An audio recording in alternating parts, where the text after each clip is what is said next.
Hi, Uncle Thor here. One of the things I'm going to discuss today is an issue that's been bothering people for a very long time, and that is why do bad things happen to good people? And you hear stories about, for instance, children being born with illnesses who die within a few days of birth or linger on suffering, and of people running into these calamities who were good people. And then you remember the World Trade Center incident where the whole building went down and thousands of people were killed, and many were saying what good people they were. A lot of us in this region knew people who were killed there. And what comes up? How do bad things happen to good people? Well, it's more an issue for Christians, Jews, and Muslims than it is for us. In the monotheistic religions, they believe that there is an entity of pure evil, so that anything bad that happens also has a moral connotation. But for those of us who are heathen, who do not believe in this infallible, all-perfect creator and this horrible, perfectly evil anti-creator, we don't believe in that. So we say, well, bad things happen because that's the nature of life in this day and age. Like it or not, stuff happens. Life is unfair. And it is. And I say that when you wrap your mind around that idea that life is unfair, it's very liberating. But the fact is, the bad things happen. They happen because of disease. Bad things happen when there's an earthquake, when there's a volcano. Bad things seem to come out of the blue sometimes, almost like synchronicity that Jung talked about. But again, that's a moral judgment. And these are not moral things. It's as if people think that some God is either doing this to them or allowing it to be done, like the book of Job. And that's not the case at all. God's deities have nothing to do with it. That's just the consequences of living life in this world. The metaphysicians try to explain it with the cause to effect, saying, well, it was their karma. Their cause to effect, but the ancient Norsemen had it right. It's not just cause to effect. There's also a crossweave over which we have no control. And maybe each thread of that crossweave, each line of incidents has a cause. We don't affect it. We have nothing to do with it. It may affect us. And it's not good and evil. It's just the way life is. So stop looking to the gods or blaming the gods for something that when something bad happens. These things this is just life in this world. I mean, I've been through my own share of it, why was I born with a heart valve that wasn't functioning properly? And why now am I going through the medical adventure? Well, one of the gods didn't sit there and says, it's life. It's biology. Sometimes just people are born with these things. Sometimes they come from other circumstances. We don't know, but it's not a matter of good or evil. Remember that the gods that we know are not into this divine retribution. It doesn't even factor into our myths all that much of the gods deciding to heavy hand someone like the book of Job. Retribution is usually the natural cause or the natural effect of things we set in motion. I remember the one dumbass complaining that he got locked up.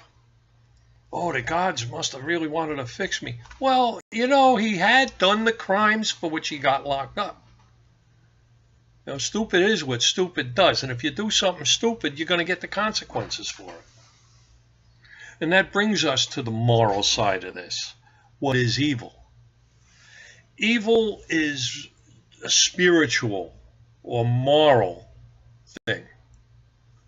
Bad, no. Let's define our terms. Unless it's a bad person, and then we're using bad in the connotation of evil. But look at it this way. Evil is something that people do.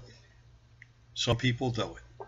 There's not some great architect of evil lying in some burning netherworld waiting there to tempt us into doing great wicked things. We do great wicked things of our own volition. We don't need the help of a devil. No such thing exists. Anything that was that pure evil just couldn't exist.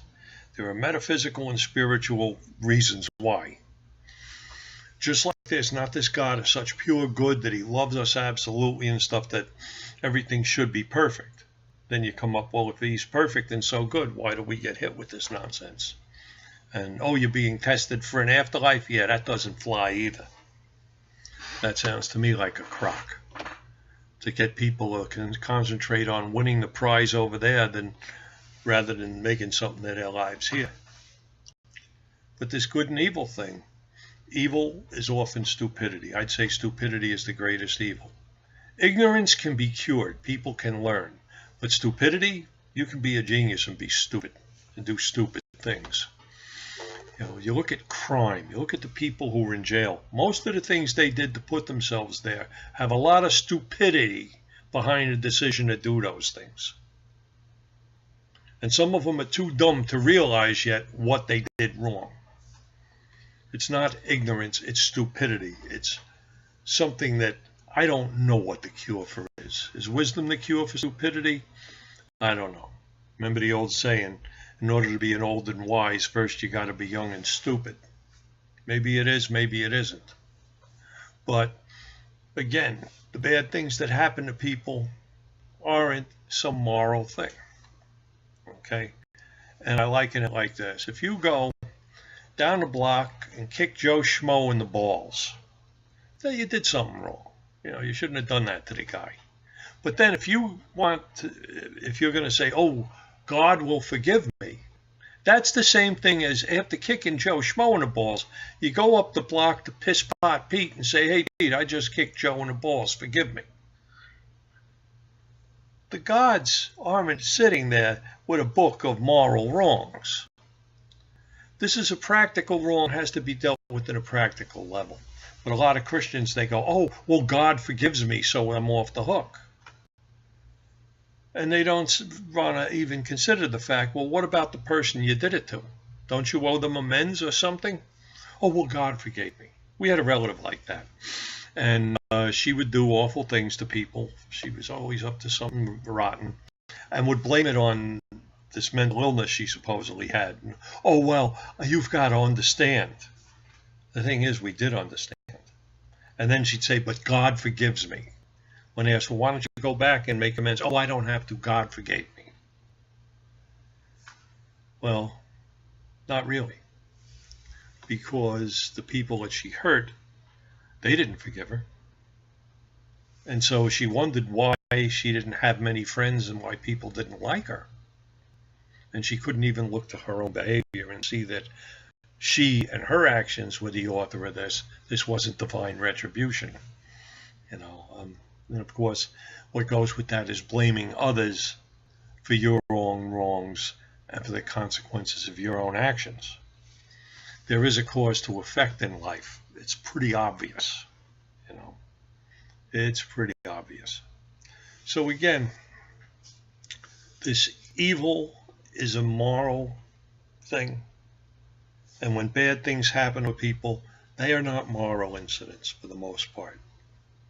An earthquake, a volcano, a financial, like a Great Depression, a run on the banks, catching a disease, these are not moral things. These are very physical, very practical things you can see. It's not divine retribution, so stop looking for it. When you stop looking into a moral cause for things that go wrong, you get a better perspective on how to prevent those things in the future or how to deal with them. Okay, that's enough for me today. This is Uncle Thor. Have a good one.